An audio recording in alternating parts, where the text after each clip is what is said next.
Geração moral e cívica é aquela pessoa que nasceu ali entre 60, 70 e início dos 80, pagou moral e cívica quando estudou, ralou, estudou em escola pública, passou necessidade, usou roupa dos outros doada, usava conga que chute bamba, botava preguinho na havaiana quando torava para poder continuar usando. Usava o livro do ano passado? O livro do ano passado apagava, comprava o livro do professor e cobria, né? Encapava o livro, pegava transporte escolar ruim, conseguiu vencer, conseguiu se estabelecer na classe média, conseguiu ganhar bem, e quando fez um retrospecto da própria vida, teve uma ideia infeliz. Meus filhos não vão passar por isso. E esquecendo que foi exatamente porque passou por isso que se tornou quem se tornou. E com isso não se quer dizer que se você pode comprar uma roupa para o seu filho, que você vai pegar a roupa dos outros, mas é que nós saímos das muitas dificuldades que nos forçaram a crescer para as muitas facilidades que destroem as pessoas. Eu sinceramente te digo, eu estava conversando com minha esposa um dia desse, recentemente. Eu disse para ela, eu agradeço muito a Deus de eu ter nascido numa família que era de classe média baixa. Porque se eu nascesse numa família com Netflix, internet banda larga, TV por assinatura, shopping, videogame, Xbox, não sei o quê, sem gostar de estudar como eu gosto, não tinha dado certo não.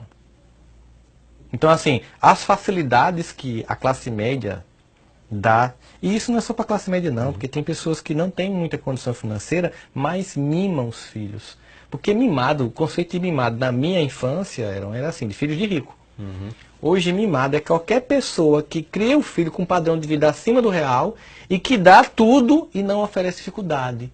No sentido de entender que essas dificuldades, elas forjam o caráter e desenvolvem uma coisa que virou modismo, mas que é uma verdade, a resiliência, que é a capacidade que o meu psiquismo tem de suportar a frustração, acabar um namoro, perder uma prova, não conseguir meu objetivo, sem pensar em me matar por causa disso.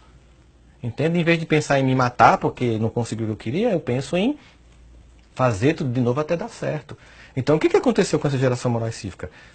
Se esforçou, ralou, venceu e depois não quis que o filho passasse por nada disso. Aí foi para um extremo oposto. Também tinha uma educação mais rígida de parte dos pais. Os pais eram mais distantes dos filhos. Pensaram, não, mas eu quero ter uma relação mais democrática com o meu filho. Aí tiveram outra ideia infantil. Eu vou ser amigo dos meus filhos. E esse é um conceito errado. Porque veja só, uma coisa é eu ter uma relação mais próxima com os meus filhos do que os meus pais tiveram comigo e ter uma relação mais amistosa. Outra coisa, eu sair da minha posição exclusiva de pai e de mãe para ir para uma posição comum de amiguinho.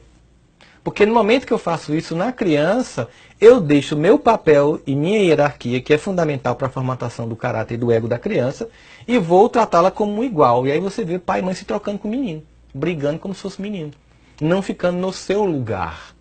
Então é preciso que você esteja na sua ordem para que a criança também estabeleça a ordem dela. Ela precisa olhar para você e sentir confiança. Precisa sentir autoridade. Ela precisa saber que você ordena o lar. Os cuidadores, os pais ordenam o lar. Porque um dia ela vai fazer isso no dela. Você sabe o que acontecia quando a gente queria ver uma TV e o pai estava na sala? A programação era de quem? Dele. Do pai. O que a gente fazia na adolescência quando começa a revolta? Nada não, eu caso e vou ter minha casa. Que bom, né? Graças a Deus, casou e saiu. É sua independência, né? seu controle, né? Então o que é que acontece? Hoje em dia você chega numa... Já aconteceu, chega na casa de um casal de amigos, você chega na sala, a sala está tomada de brinquedo, nada contra isso. A criança está vendo TV, geralmente um desenho dela repetidamente, né? E você chega, ela não olha para você, os pais não obrigam ela a lhe cumprimentar, ou então fala assim, olha quem chegou, diga oi para tio. A criança não ignora, aí o pai dá uma risadinha e fez, está concentrado no desenho. Isso é má educação. Chegou uma visita, ela tem que ir, oi, como é que você está? E aí tem 4 adultos na sala, é a hora da criança entender que os adultos precisam conversar, entendeu? E ela se retirar. E ela se retirar, ou então ela ficar junto, brincar junto, mas ela não, ela continua monopolizando o ambiente, a televisão bem alta com desenho, você tentando conversar, a criança no centro de tudo isso, ela acha que todo mundo vai tratar ela assim, que no emprego vai ser assim, que quando casar com outra pessoa vai ser assim. Ela chega altamente egocêntrica nos ambientes. Monopolizando. Monopolizando 90% das demissões não é por incompetência técnica de fazer tarefa. Comportamento. É comportamento. Incapacidade de estar em grupo.